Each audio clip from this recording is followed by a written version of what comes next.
നമസ്കാരം. കേരളത്തിന്റെ രാഷ്ട്രീയ ചരിത്രത്തിൽ വലിയ മാറ്റങ്ങൾ കുറിച്ചുകൊണ്ട് 13ാമത് മുഖ്യമന്ത്രിയായി വി.ഡി. സതീശൻ തെരഞ്ഞെടുക്കപ്പെടുകയായിരുന്നു. നീണ്ട ചർച്ചകൾക്കും അനിശ്ചിതത്വങ്ങൾക്കും ഒടുവിൽ കോൺഗ്രസ് ഹൈക്കമാൻഡ് സതീശനെ നായകസ്ഥാനത്തേക്ക് ഉയർത്തി. വരാനിരിക്കുന്ന തിങ്കളാഴ്ച പുതിയ കോൺഗ്രസ് മന്ത്രിസഭ സത്യപ്രതിജ്ഞ ചെയ്ത് അധികാരമേൽക്കും. 102 സീറ്റുകളുടെ വൻ ഭൂരിപക്ഷത്തോടെയാണ് UDF അധികാരത്തിലേറുന്നത്. മുഖ്യമന്ത്രി സ്ഥാനത്തേക്ക് വി.ഡി. സതീശനൊപ്പം തന്നെ ശക്തമായി ഉയർന്നുകേട്ട പേരായിരുന്നു മുൻ പ്രതിപക്ഷ നേതാവ് രമേശ് ചെന്നിത്തലയുടേത്. ചെന്നിത്തലയും ആ പദവിക്കായി താൽപര്യം പ്രകടിപ്പിച്ചിരുന്നുവെങ്കിലും പാർട്ടി നേതൃത്വം പുതുമുഖ നേതൃത്വത്തിന് മുൻഗണന നൽകുകയായിരുന്നു. ഈ ഒരു സംഭവത്തെക്കുറിച്ച് ഇതിനെക്കുറിച്ച് പ്രതികരിച്ചിരിക്കുകയാണ് സന്തോഷ് പണ്ഡിറ്റ്. രമേശ് ചെന്നിത്തല ജി ഏറ്റവും സീനിയറും സൗമ്യനും കഴിവുള്ള നേതാവുമാണ്. ഇന്നുവരെ ഒരു മോശം റിമാർക്ക് ഇല്ലാത്ത നേതാവ്. കരിയറിൽ ഒരിക്കലും PR വർക്ക് ചെയ്തില്ല. സ്ഥാനമാനങ്ങൾ കിട്ടുവാൻ ബഹളം വെച്ചില്ല. 40 വർഷം മുമ്പ് മന്ത്രിയായിട്ടുണ്ട്.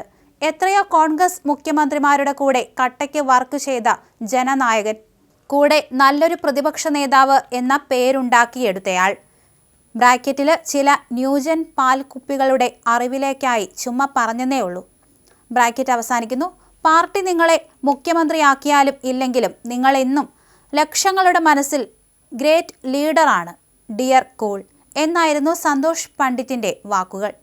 അതേസമയം ചെന്നിത്തലയ്ക്ക് മുഖ്യമന്ത്രി പദം ലഭിക്കാത്തതിനെ തുടർന്ന് സോഷ്യൽ മീഡിയയിൽ ചില കോണുകളിൽ നിന്ന് പരിഹാസങ്ങളും വിമർശനങ്ങളും ഉയരുന്നുണ്ട്.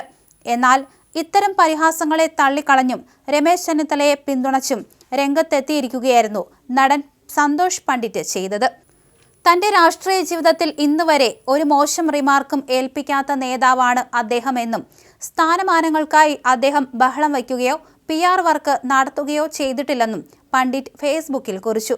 40 വർഷങ്ങൾക്ക് മുൻപേ മന്ത്രി പദവിയിലിരുന്ന വ്യക്തിയാണ് ചെന്നിത്തലയെന്നും മുൻപ് പല മുഖ്യമന്ത്രിമാരുടെ കൂടെയും മികച്ച രീതിയിൽ പ്രവർത്തിച്ച പാരമ്പര്യം അദ്ദേഹത്തിനുണ്ടെന്നും സന്തോഷ് പണ്ഡിറ്റ് ഓർമ്മിപ്പിച്ചു. പുതിയ തലമുറയിലെ ചില വിമർശകർക്ക് ചെന്നിത്തലയുടെ പ്രവർത്തന മികവിനെക്കുറിച്ച് വലിയ ധാരണയില്ലെന്നും മികച്ച പ്രതിപക്ഷ നേതാവ് എന്ന പേര് നേടിയെടുത്ത ജനനായകനാണ് അദ്ദേഹമെന്നും സന്തോഷ് പണ്ഡിറ്റ് കൂട്ടിച്ചേർത്തു. പാർട്ടി മുഖ്യമന്ത്രി സ്ഥാനം നൽകിയാലും ഇല്ലെങ്കിലും ലക്ഷക്കണക്കിന് ആളുകളുടെ മനസ്സിൽ എന്നും അദ്ദേഹം ഒരു ഗ്രേറ്റ് ലീഡർ ആയിരിക്കുമെന്നും ചെന്നിത്തല കുറിച്ചു. ചെന്നിത്തലയുടെ രാഷ്ട്രീയ പക്വതയെയും സേവനങ്ങളെയും മാനിക്കണമെന്ന സന്ദേശമാണ് ഈ കുറിപ്പിലൂടെ സന്തോഷ് പണ്ഡിറ്റ് പങ്കുവയ്ക്കുന്നത്.